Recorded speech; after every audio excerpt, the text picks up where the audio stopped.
ਗੁਰੂ ਅਰਜਨ ਦੇਵ ਪਾਤਸ਼ਾਹ ਗੌੜੀ ਰਾਗ ਦੇ ਵਿੱਚ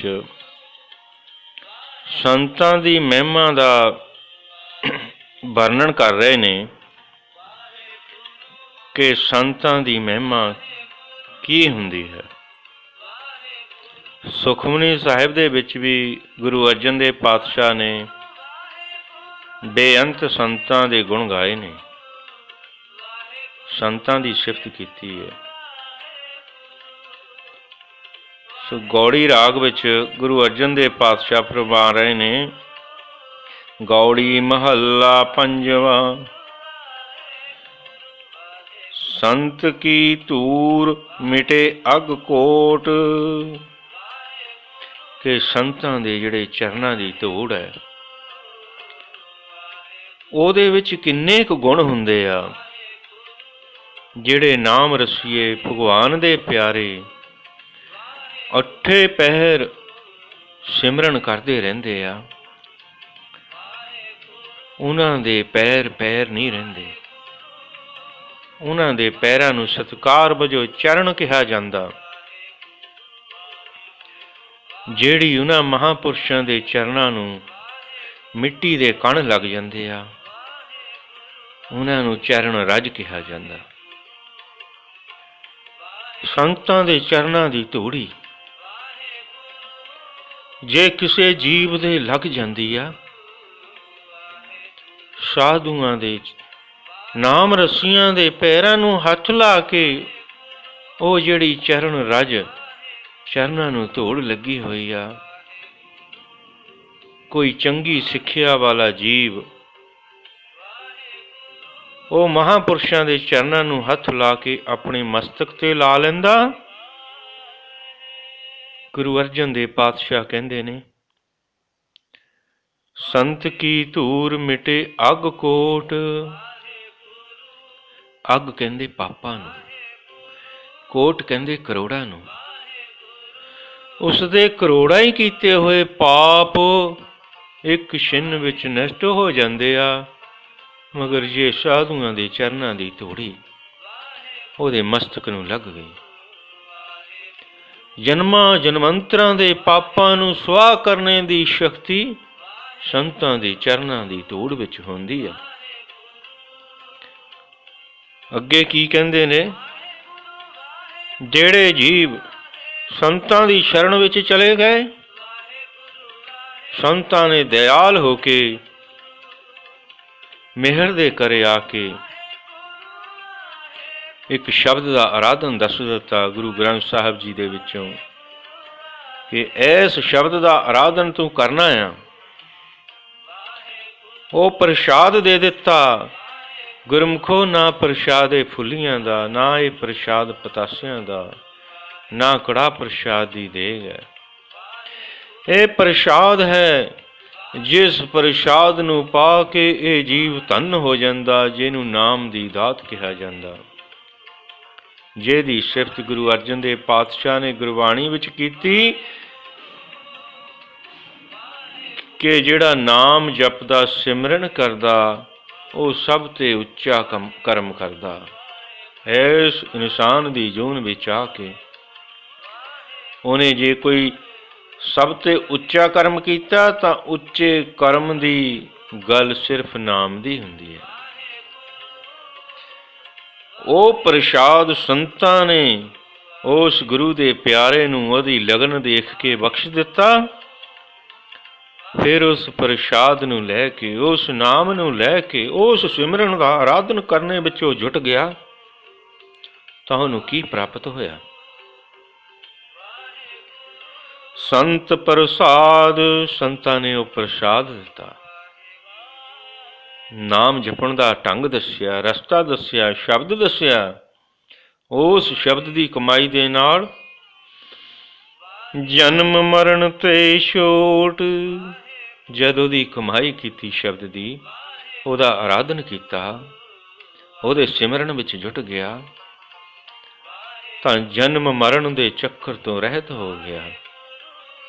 ਜਨਮ ਮਰਨ ਦੋਵੇਂ ਨਾਹੀ, ਜਨ ਪਰ ਉਪਕਾਰੀ ਆਏ। जियो दान दे भगती लाइन, हर स्यों लैन मिलाए। संतां ने नाम दा प्रसाद दिता। उस प्रसाद की कमाई दे नाल जन्म मरण तो रहत हो गया, आना जाना मुक गया। संत का दर्श पूर्ण इशनान। हुण पूर्ण साधु दे दर्शनां दा फल दसदे ने गुरु अर्जन देव पातशाह। जिहड़े पूर्ण साधु ने, जिन्हां दा सवास सिमरन तो बगैर खाली जांदा नहीं कोई। जद संसारी जीव इहो जिहे गुरु दे सिख दे साधुआं दे दर्शन कर लवे तां उहनूं की प्राप्त हुंदा है? संत का दर्श पूर्ण इशनान। ਉਹਦਾ ਇਸ਼ਨਾਨ ਪੂਰਨ ਹੋ ਜਾਂਦਾ। ਨਾ ਉਹਨੂੰ ਕਿਤੇ ਗੰਗਾ ਤੇ ਜਾਣੇ ਦੀ ਲੋੜ ਹੈ, ਨਾ ਹਰੀਦਵਾਰ ਜਾਣੇ ਦੀ ਲੋੜ ਹੈ, ਨਾ ਬਦਰੀ ਨਾਰਾਇਣ। 68 ਤੀਰਥਾਂ ਦੇ ਇਸ਼ਨਾਨ ਦਾ ਫਲ ਸਾਧੂਆਂ ਦੇ ਦਰਸ਼ਨਾਂ ਵਿੱਚ ਹੋ ਜਾਂਦਾ। ਸਾਧ ਸੰਗਤ ਬੋਲੋ ਸ਼੍ਰੀ ਵਾਹਿਗੁਰੂ। ਗੁਰੂ ਅਰਜਨ ਦੇਵ ਪਾਤਸ਼ਾਹ ਸਾਧੂਆਂ ਦੀ ਮਹਿਮਾ ਕਥਨ ਕਰਦੇ ਹਨ। संत किरपा ते जपिए नाम रहाओ।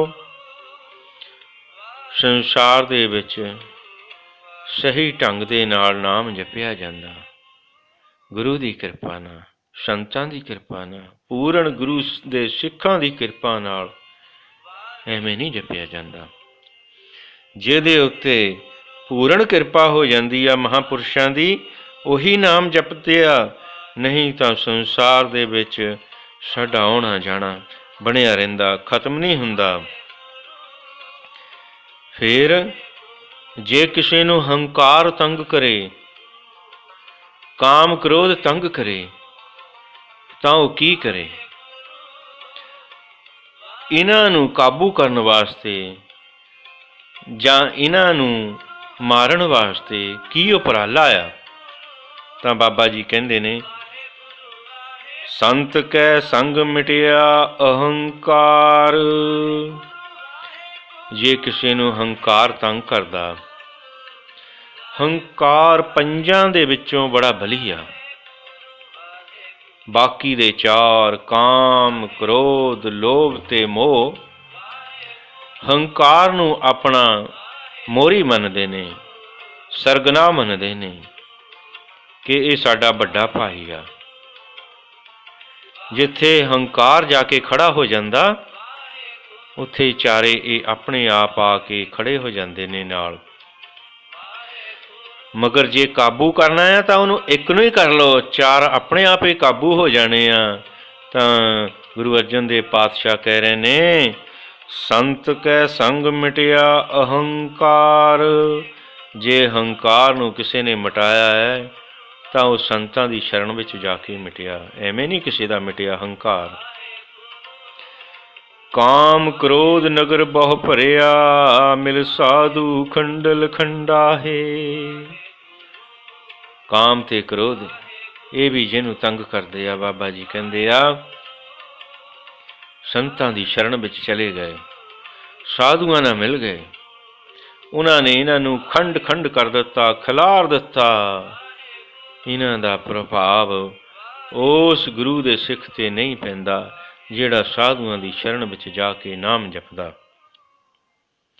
संत कै संग मिटिया अहंकार, दृष्ट आवै सब एकंकार।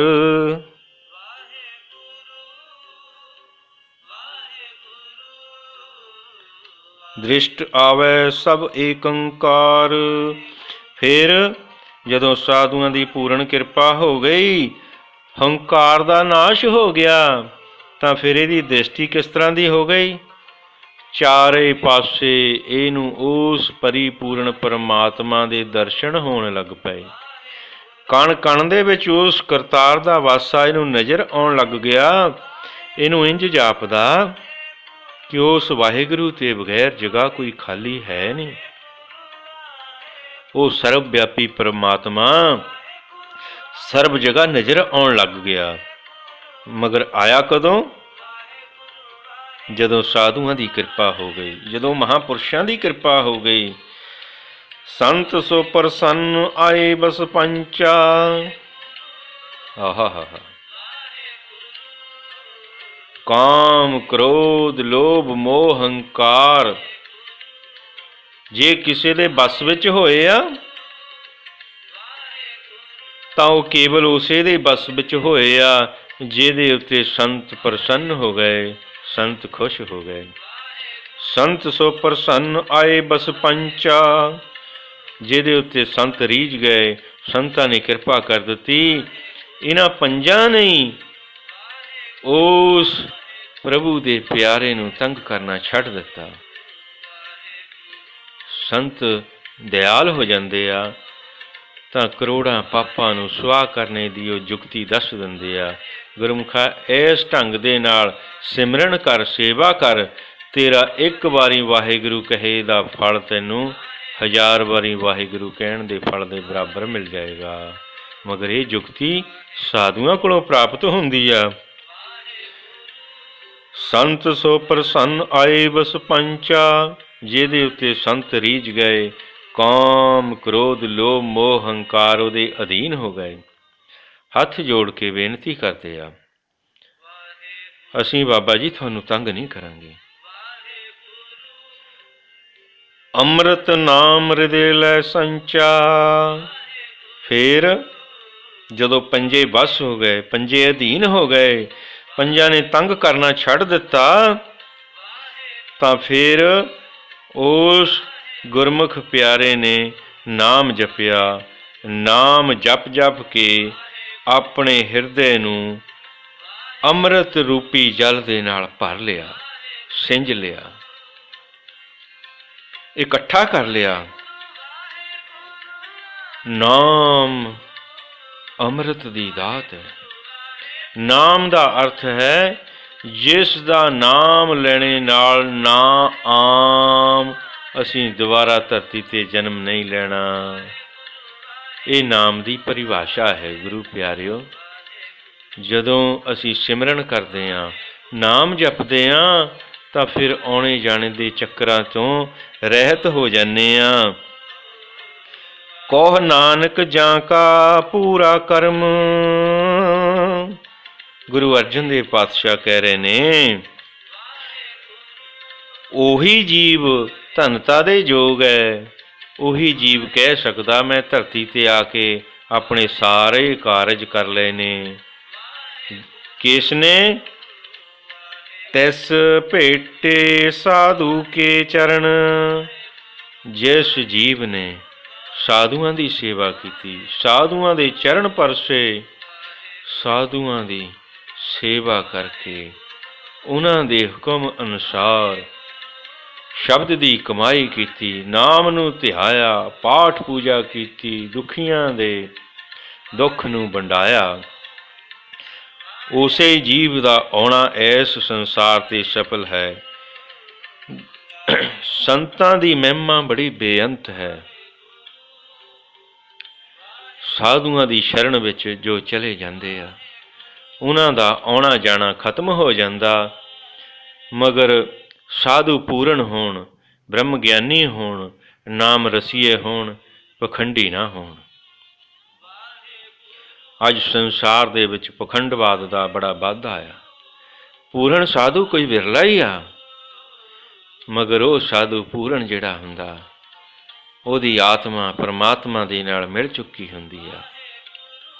ਸੰਸਾਰ ਦੇ ਵਿੱਚ ਸਰੀਰ ਕਰਕੇ ਉਹ ਵਿਚਰਦੇ ਨਜ਼ਰ ਜ਼ਰੂਰ ਆਉਂਦੇ ਆ, ਮਗਰ ਅੰਦਰੋਂ ਹਰ ਵਕਤ ਉਹਨਾਂ ਦੀ ਆਤਮਾ ਪਰਮਾਤਮਾ ਵਿੱਚ ਲੀਨ ਰਹਿੰਦੀ ਆ। ਸਵਾਸ ਕੋਈ ਖਾਲੀ ਉਹਨਾਂ ਦਾ ਜਾਂਦਾ ਨਹੀਂ ਸਿਮਰਨ ਤੋਂ ਬਗੈਰ। ਇਹੋ ਜਿਹੇ ਸਾਧੂਆਂ ਦੀ ਅੱਜ ਸੰਸਾਰ ਵਿੱਚ ਬੜੀ ਕਮੀ ਆ, ਬਹੁਤ ਥੋੜ੍ਹੇ ਆ। ਇਸ ਕਰਕੇ ਸੰਤਾਂ ਦੀ ਸੇਵਾ, ਸੰਤ ਪੂਰਨ ਹੋਣ। ਕਬੀਰ ਜਿਹ ਕਰ ਸਾਧਨਾ ਸੇਵੀਐ ਹਰ ਕੀ ਸੇਵਾ ਨਾਹੀਂ। ਕਬੀਰ ਸਾਹਿਬ ਕਹਿੰਦੇ ਨੇ, जिस घर दे विच साधुआं दी सेवा नहीं हुंदी, साधुआं दी आदर नहीं हुंदा, साधुआं दा इज्जत नहीं हुंदी, ਉਹ घर कहंदे घर नहीं है। ਉਹ घर नहीं तो फिर की है? कबीर साहब कहंदे ने ते घर मरहट सारखे भूत बसे तिन वाहे। ਉਹ घर घर नहीं है, ਉਹ घर नहीं, ਉਹ घर जे घर नहीं तो फिर की है? कहंदे ਉਹ शमशान घाट है। फिर ਜਿਹੜੇ ਉਹਦੇ ਉਸ घर ਦੇ ਵਿੱਚ ਜੀਵ ਰਹਿੰਦੇ ਆ, ਉਹ ਭੂਤ ਪ੍ਰੇਤ ਆ, ਉਹ ਵੀ ਕੋਈ ਆਦਮੀ ਨਹੀਂ, ਇਨਸਾਨ ਨਹੀਂ, ਕਿਉਂਕਿ ਸ਼ਮਸ਼ਾਨ ਘਾਟ ਵਿੱਚ ਵਾਸਾ ਭੂਤਾਂ ਦਾ ਹੁੰਦਾ। ਇਸ ਕਰਕੇ ਸਾਧੂਆਂ ਦੀ ਸੇਵਾ ਕਰਨੀ ਬੜੀ ਉੱਤਮ ਆ। ਗੁਰੂ ਅਰਜਨ ਦੇਵ ਪਾਤਸ਼ਾਹ ਕਹਿ ਰਹੇ ਨੇ, ਗੁਰਮੁਖੋ ਧੰਨ ਹਨ ਗੁਰੂ ਅਰਜਨ ਦੇਵ ਪਾਤਸ਼ਾਹ, ਧੰਨ ਗੁਰੂ ਨਾਨਕ ਸਾਹਿਬ। ਸੋ ਇੰਨੇ ਬਚਨ ਕਹਿੰਦਾ ਹੋਇਆ ਖਿਮਾ ਦਾ ਜਾਚਕ ਹੈ। ਇਹ ਵਿਚਾਰ ਅਗਰ ਚੰਗੇ ਲੱਗੇ ਤਾਂ ਆਪਣੇ ਮਿੱਤਰਾਂ ਦੋਸਤਾਂ ਵਿੱਚ ਜ਼ਰੂਰ ਸ਼ੇਅਰ ਕਰਨੀ ਇਹ ਵੀਡੀਓ, ਅਤੇ ਚੈਨਲ ਵਿੱਚ ਨਵੇਂ ਹੋ ਤਾਂ ਸਬਸਕ੍ਰਾਈਬ ਕਰਨੇ ਦੀ ਕਿਰਪਾ ਕਰਨੀ। ਸੋ ਫਤਿਹ ਬੁਲਾਉਂਦਾ ਹਾਂ। ਵਾਹਿਗੁਰੂ ਜੀ ਕਾ ਖਾਲਸਾ, ਵਾਹਿਗੁਰੂ ਜੀ ਕੀ ਫਤਿਹ।